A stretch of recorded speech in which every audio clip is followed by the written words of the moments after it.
আজ থেকে ২৯ বছর আগে ঠিক এই দিনে সৃষ্টিকর্তা আমার মায়ের মাধ্যমে আমাকে এই পৃথিবীতে পাঠিয়েছে। সেই সুবাদে প্রতি বছর এই দিনটা আমার জন্মদিন উপলক্ষে উদযাপন করা হয়। এই ছোট্ট জীবনে, না না, ছোট্ট জীবন বললে বোধ হয় ঠিক হবে না।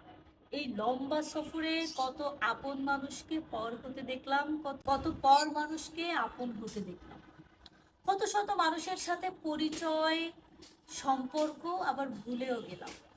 এমন অনেকেই আছে হয়তো ছোটবেলায় আমাকে নিঃস্বার্থভাবে আদর করে সারাদিন কোলে নিয়ে ঘুরত, এখন তাদের আমি চিনিও না।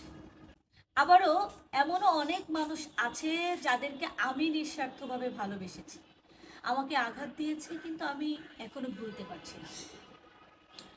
আজ থেকে ২৯ বছর আগের এই দিনটায় আমার কোনো শত্রু ছিল না, আমাকে কেউ অপছন্দ করতো না, আমার কোনো অপ্রিয় মানুষ ছিল না, কিন্তু আজ আছে। জীবনটা কেন সেই প্রথম দিনের মতো হয় না? সবাই দোয়া করবেন আমার জন্য। साल भर